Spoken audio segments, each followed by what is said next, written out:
Jadi, seminar kelas remaja dengan tema pengembangan karakter dan pemanfaatan gadget dengan narasumber Bapak Baik Hati. Kepada beliau kami haturkan.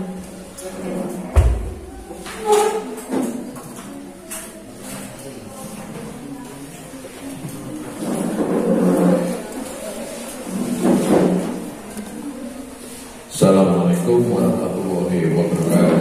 Waalaikumsalam warahmatullahi wabarakatuh.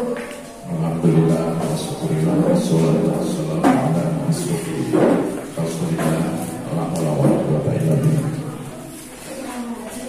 Yang pertama, tentu saya mongkok ya, berbesar hati gitu ketika dapat ya undangan lah untuk berbagi. Saya tidak pernah ngomong untuk jadi narasumber atau untuk mengajar juga. Saya selalu ngomong soal sharing, berbagi pengalaman, pengetahuan dan sebagainya sama Pak Kades ini, Pak Badarudin. Tadi sempat mampir di jamu sebagai Grameh. Yang kedua juga terima kasih kepada teman-teman nih, rekan-rekan milenial yang mungkin sudah nunggu dari tadi. Saya senang begitu ketemu dengan teman-teman, walaupun di pelosok manapun begitu. Saya pernah ngisi acara di sana Kalidan dan sana Wadah Selintang atau Ipol, tapi saya tidak pernah menganggap itu sebagai hal yang apa istilahnya memberatkan atau bahasa kalau nombok kas-kase ngapranan, enggak. Selama kemudian itu memang bagian dari yaitu tadi cara saya untuk berbagi pengetahuan, pengalaman dan sebagainya. Saya nikmati proses itu, motoran ke sana dan sebagainya, asik kok. Ketika kesini juga tadi saya ngomong sama Elhas. Nah, saya memang khusus bahwa Elhas tadi sebenarnya sama Rafi juga. Cuma Rafi jam ini juga sedang acara Zoom sekolah summer school gitu. Jadi sekolah musim panas begitu. Nah, Rafi ini juga anak Ibnu yang kebetulan dia sudah melejit, levelnya udah internasional. Tapi insya Allah nanti Pak Badarudin tadi sudah booking istilahnya. Pokoknya harus ke Kalongondo untuk ini tadi berbagi pengalaman Rafi yang sudah sampai Dubai, sekeliling kemana-mana gitu. Kita bangga punya Rafi. Dan saya bawa Elkas ini menjadi salah satu contoh juga. Ini anak asli Kalongondo lah, teman-teman kenal. Ini beliau ini juga tombone dewe gitu, malah gondrong sekarang. Beliau ini juga yang salah satu contoh anak Kalongondo yang bisa memanfaatkan gadget atau gawe atau smartphone atau telepon pintar untuk hal-hal yang positif, produktif dan ya menghasilkan. Beliau ini punya ada vlognya, kemudian juga bikin podcast juga, ada TikTok juga dan sebagainya. Ya pokoknya HP, smartphone, gadget, gawe itu kayak pisau lah. Kalau teman-teman megang pisau itu untuk ngiris temennya atau menusuk temennya, ya itu berbahaya. Tapi kalau pisau itu buat ngiris apel, buat ngiris mongko, itu juga manfaatkan. Artinya kalau ada istilah Inggris the man behind the gun, seseorang yang ada di belakang senjata itu, pistol itu medeni. Ya tergantung sing nyekel begini sopo. Nek wonge tidak bermoral ya bisa untuk membunuh. Kalau bermoral ya bisa menggunakan pistol untuk hal-hal yang baik. Itu contoh kenapa saya bawa Mas Ilhas gitu. Iya, sebelum masuk ke materi sekedar ya memperkenalkan diri. Saya Ahmad Baik Haki, nama asli, tapi nama ngepopnya Haki El Ansori, itu panggilannya Haki. Nah, karena orang tua saya namanya Pak Ansor, itu metode gaya saya gawa-gawa jeneng wong tua gitu, membanggakan orang tua. Haki El Ansori itu saya gunakan ketika saya menulis di koran gitu. Dulu saya kuliah di Jogja, Saya sarjana perbandingan agama dari Fakultas Usuluddin Universitas Islam Negeri Sunan Kalijogo Jogja. Itu, dan kebetulan saya juga senang nulis puisi. Saya sering disebut penyair gitu, juga wartawan juga. Lampu-lampu pokoknya orang sering menyebut saya budayawan begitu. Yuk sing gaji sopo ya saya nggak tahu, itu juga sebutannya dari orang-orang begitu. Nah, untuk pengalaman mungkin ya masih kalah atau kalau Pak Badarudin, tapi paling tidak saya pernah diundang seminggu ke Thailand untuk belajar tentang Buddhisme, tentang agama Buddha, mengenal bagaimana kemudian agama Buddha mewarnai cara hidup masyarakat Thailand gitu.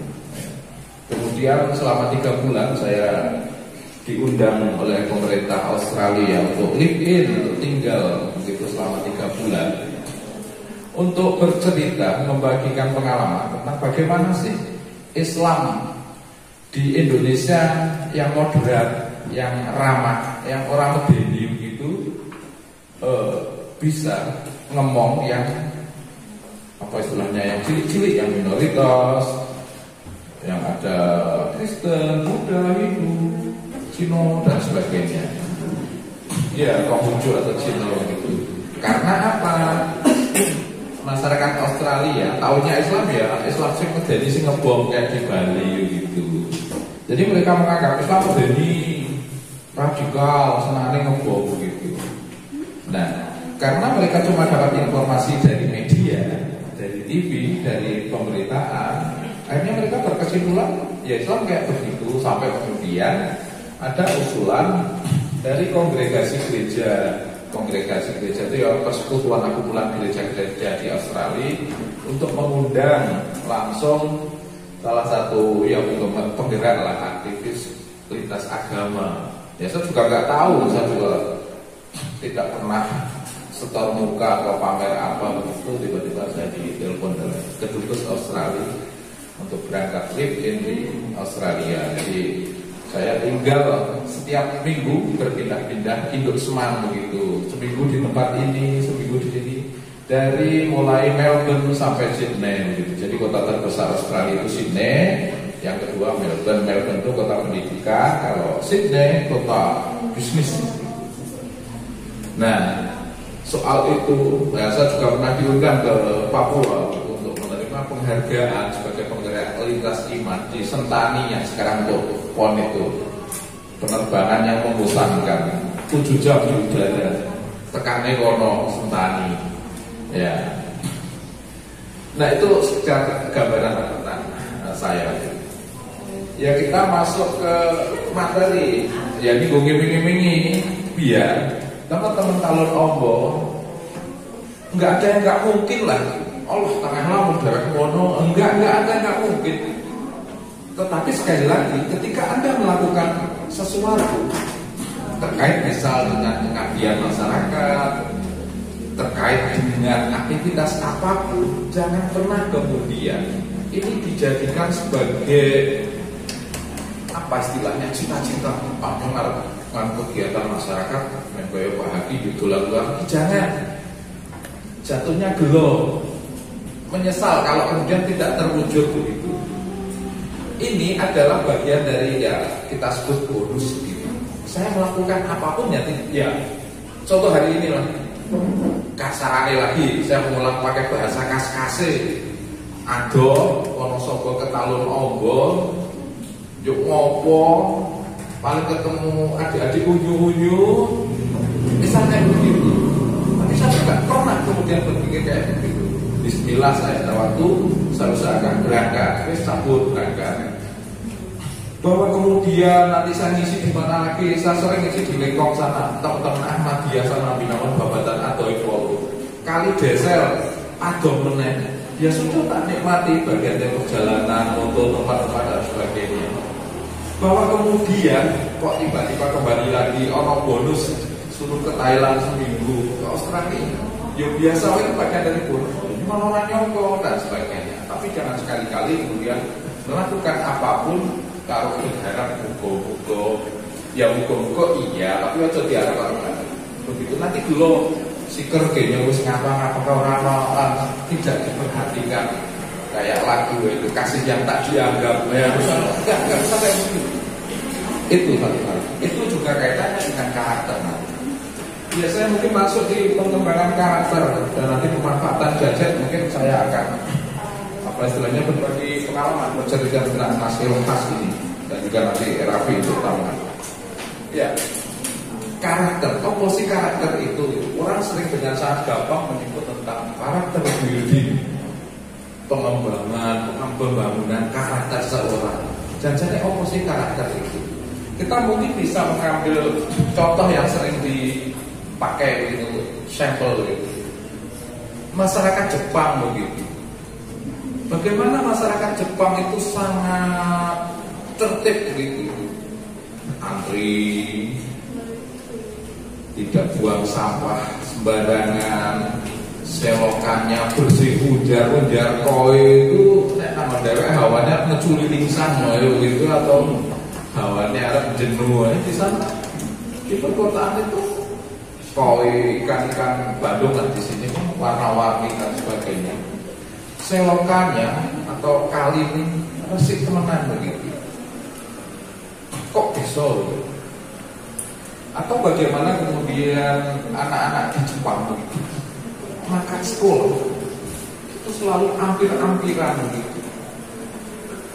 Padahal kita tahu pagi mobil, tukang gawe mobil, tukang gawe ya Jepang. Tetapi masyarakat Jepang justru adalah masyarakat yang paling minim memanfaatkan transportasi itu. Mereka pakai sepeda, mereka pakai transportasi massal, bis itu mengangkut oke. Bandingkanlah dengan ya ini otokritik ya, kritik itu kritik untuk kita lah bareng-bareng ya masyarakat Indonesia lah ya. Bandingkan dengan masyarakat kita kan, masyarakat kita luwih seneng nganggo motor anyar modern begitu. Ibu ngambil ngerti satu apa barang-barang ya. Untuk ugangnya ada di motor anyar dan sebagainya. Nah, artinya apa? Atau apa yang bisa kita petik dari contoh masyarakat Jepang? Kok bisa begitu? Jawabannya mungkin bisa banyak begitu. Ya karena pemerintahannya sangat ketat untuk menerapkan disiplin. Mungkin juga iya. Karena sanksinya sangat keras begitu. Mungkin iya juga. Karena masyarakat Jepang berpendidikan. Mungkin juga iya. Karena masyarakat Jepang itu agamis.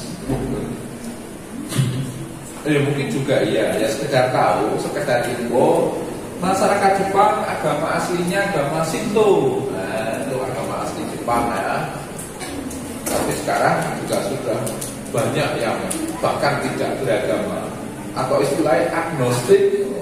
Saking sibuk agnostik itu arep ana Gusti Allah apa yang dijual Quran gitu. Jadi ya percaya tapi arep ana ora ya jujur lah. Mereka itu agnostik. Bahkan juga banyak yang ateis. Dan yuk sikap bisa kayak mana ya masyarakat Jepang. Nah, ini yang terkait dengan karakter atau tambahan lagi lah masyarakat ya Thailand untuk gambaran juga. Di Thailand itu orang naik motor ya sama padatnya lah dengan di Jakarta, tetapi orang sana tidak pernah membunyikan klakson gitu. Orang tangannya ompel enggak ada. Padahal dia juga antri macet begitu. Saya sempat nanya, kok bisa nggak begitu?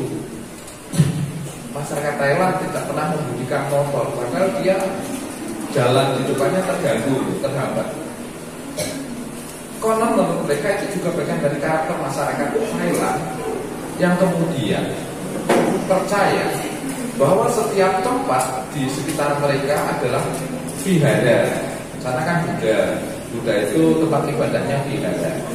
Jadi mereka tidak mau mengganggu keheningan para rahib, para pendeta, para biksu Buddha yang sedang sembahyang yang sedang berhias itu cara mereka menghormati. Menurut saya ini keren begitu. Nah, kembali lagi ke soal karakter. Lantas apakah karakter itu? Karakter adalah sikap kepribadian dari seseorang, dari individu yang nantinya juga akan membentuk karakter secara komunal, secara berkelompok, baik itu namanya komunitas maupun bangsa maupun ya satu warga masyarakat ataupun satu bangsa. Nah, bagaimana karakter ini dibentuk? Nah, contoh lagi secara pribadi saja lah ya. Ada teman yang karakternya itu mungkin ya di teman-teman saya juga ada, di lingkungan kita ada lah. Lah, dia kalau kayak kalau hati ya, males. Saya deson banget. Deson itu bahasa gaul yang baperan ya.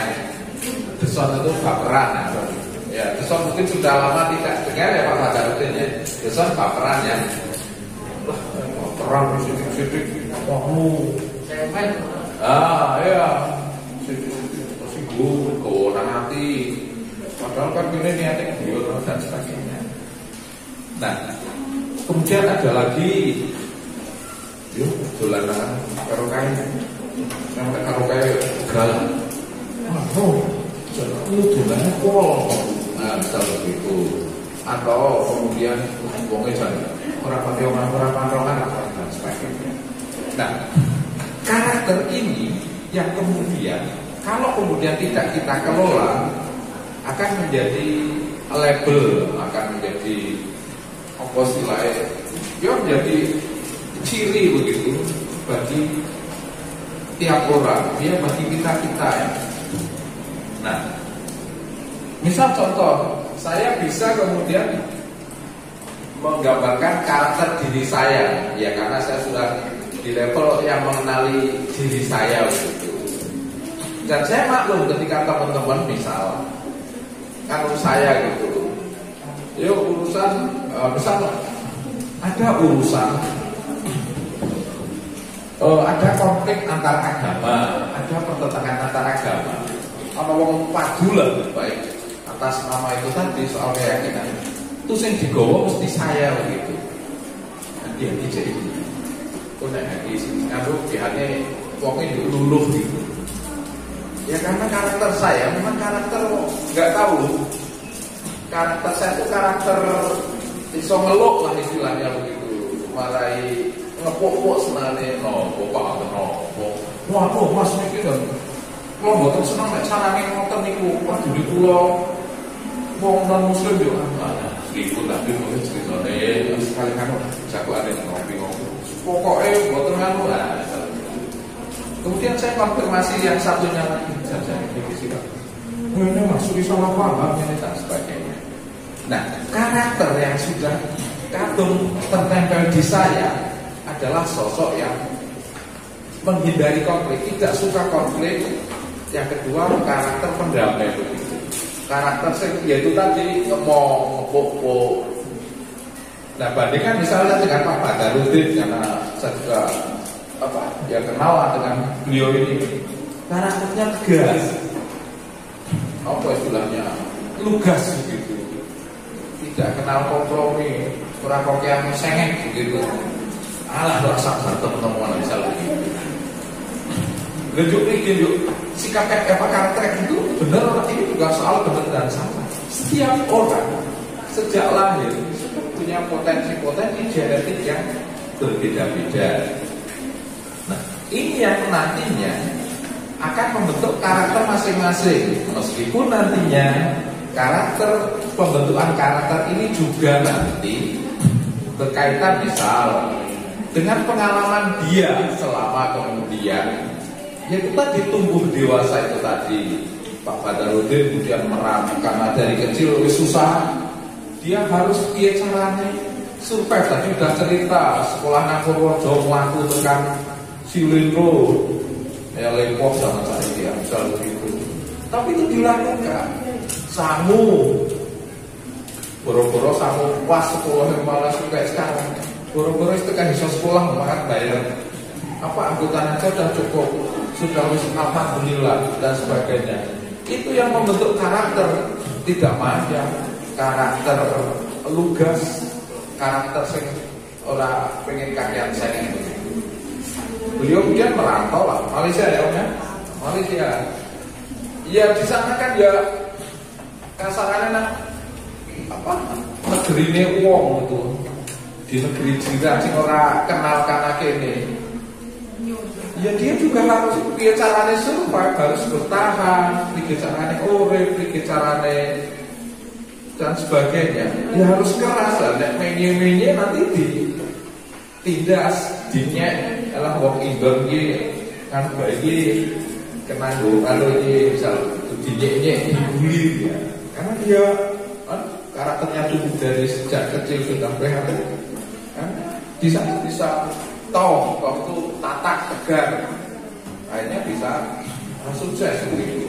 Karena dia keras begitu. Nah, saya mungkin mengalami perjalanan yang lain lagi. Saya tumbuh di orang tua yang orang Tegelan. Bang saya itu pernah ngedol radio, jadi radio buat Mbak Kakong ngesek di letakno di B, anak Bang Putri tiga wong wis lah wong melas begitu. Ada juga baju di B, oke saya diceritani ayah itu bapak saya. Kelambine kamu tak kayak melas oke. Lho melas kene ya bae ora duwe kelambi misalnya gitu. Saya kemudian tumbuh di orang tua yang juga orang Tegelan. Jadi bapak saya itu menerima tamu yang aneh-aneh begitu. Wong edan dia ditompo, enggak tahu wong edan itu lulus karo bapak saya begitu. Namanya saya masih ingat wong edan Tarjo namanya itu. Dia minum dengan gelas yang sama dengan yang biasa kami minum. Bapak dengan telaten melayani ocehan wong edan. Dari mana Tarjo? Senang bahasa dari habis ini apa mencuci jalan dicuci gitu dari kauman begitu. Kemudian juga kakak-kakak saya tamunya macam-macam. Kakak saya aktivis pramuka, ono tamu Cina, ono tamu Kristen dan sebagainya. Begitu juga kakak perempuannya dan sebagainya. Nah, kemudian biasa tumbuh di kayak begitu sehingga karakter saya salah satunya menjadi orang Tegelan begitu. Wong Cina yo apian Cina apian sihu namanya dulu namanya. Wong edan ya saya orang Tegel melas kok isine begitu. Wong walian melas begitu. Ya jadi saya nggak tahu ini yang disebut tadi karakter itu tumbuh dari pengalaman hidup masing-masing. Nah, pertanyaannya kemudian bagaimana kita kemudian menandai mengidentifikasi karakter itu? Karakter bisa kita sikapi atau tandai dengan 3 cara pendekatan. Moral knowing atau pengetahuan tentang moral itu, pengetahuan tentang yaitu tadi karakter tadi. Moral knowing, pengetahuan tentang moral. Yang kedua moral feeling, penguatan emosi gitu. Yang ketiga moral acting atau langkah nyata begitu. Jadi konteksnya adalah penjelasannya moral knowing begitu. Jadi kita harus memahami ini karakter yang terkait dengan kebaikan. Saya sedang ngomong karakter yang identik dengan hal-hal baik dulu ya. Nanti ada karakter yang tidak baik kan teman-teman juga nanti bisa membedakan. Moral knowing atau karakter baik begitu. Pengetahuan tentang karakter baik itu tadi kita akan memahami soal etika, adab, sopan santun, hormat pada yang lebih tua, sayang pada yang lebih muda, dan sebagainya. Menjaga kebersihan, peduli lingkungan, itu moral knowing. Kemudian moral feeling begitu, penguatan emosi begitu. Kita sudah tahu gitu, pengetahuan tentang itu, menjaga kebersihan, peduli lingkungan, peduli tetangga dan sebagainya. Tapi akan meningkat lagi menjadi sekedar tahu secara kognitif lah, secara pengetahuan ngerti. Tapi kalau nggak punya moral feeling, penguatan emosi ya cuma berhenti pengetahuan. Tapi ketika punya moral feeling, penguatan emosi, maka kita akan tergerak dan sebagainya. Tangganya pandemi ini. Nah, tapi kalau cuma berhenti di situ, orang tagel, melas, ya yuk, ya cuma kayak begitu aja. Orang itu tapi yang ngapal. Nah, baru kemudian yang ketiga, moral acting, aksi nyata. Setelah tahu pengetahuan tentang moral, tentang kebaikan, kemudian punya penguatan emosi, baru punya tindakan nyata. Itu baru lebih konkret lagi karakter seseorang begitu. Contohnya, kadang kita tahu gitu, pengetahuan tentang moral, tentang kebaikan, hal-hal yang baik begitu. Misalnya tadi buat sampah gue bagian dari yang tidak baik lah, tidak ambil contoh itu. Tapi suatu saat ada situasi di mana kok sepi teman kita ngerokok apa-apa makan ciki itu bungkusnya lah kadang orang ngomong kita keluar begitu. Itu bisa kayak begitu. Artinya dia belum selesai karakternya dalam hal yang tindakan gitu. Tapi akan beda ketika dia sudah tahu bahwa ini ada sampah, ada wadah ciki yang baru saya habiskan. Arep tak buat kalau rawo tapi ora pantes kondak apa masih di dalam apa mereka di dalam atau harusnya tak satu tak entek tak buat nang tempat sampah. Secara pribadi karakternya sudah good, sudah baik. Tetapi kemudian ketika dia tidak bisa menularkan, menggerakkan secara kolektif ke lingkungan yang lebih luas, ke masyarakat atau ke teman-temannya, maka problem karakter ini juga kemudian ya bukan sia-sia, tapi ya akan berhenti pada taraf individu. Nah, misal itu tadi ketika dia atau teman-temannya juga kemudian bisa bergerak dengan kesadaran yang sama. Jadi istilahnya ada moral desire in the good, hasrat untuk melakukan kebaikan itu secara kolektif bareng-bareng.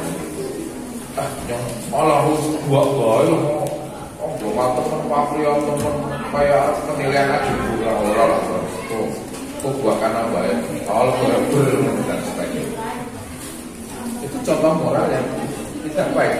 Nah, ketika secara kolektif misalnya teman-teman talun generasi mudanya sudah sampai kesadaran untuk bareng-bareng untuk menjaga itu tadi tindakan-tindakan yang secara kebaikan, karakter kebaikan tidak patut, maka kemudian teman-teman akan menuai hasilnya. Misal kali menjadi bersih, lingkungan bisa menjadi lebih enak dipandang. Kalau contohnya itu, kalau kemudian yang lain tindakan-tindakan sosial yang lain yang bisa kita lihat, maka orang akan bercerita. Nek babakan tetulung kongo jalan, kalau kongo juga.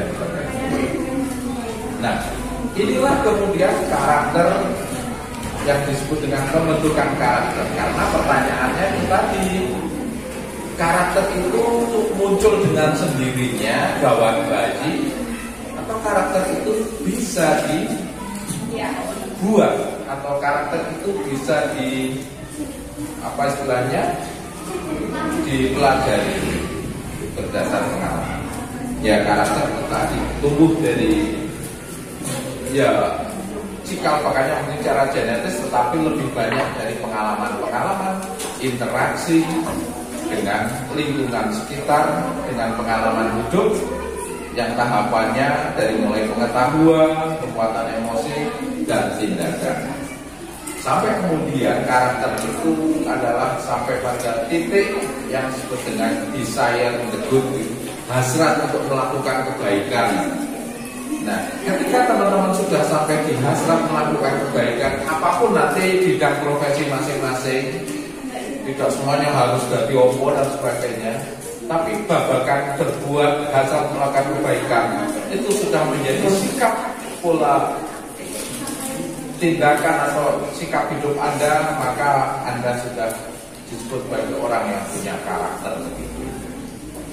Kalau soal misal karakter lembut, anti konflik kayak saya, lugas kayak Pak Badarudin, kemudian asik, kalau untuk anak muda mungkin asik, pokoknya nyeneng begitu, maka itu adalah istilah silatnya kembangan, bahwa orang selalu punya bawaannya sendiri-sendiri.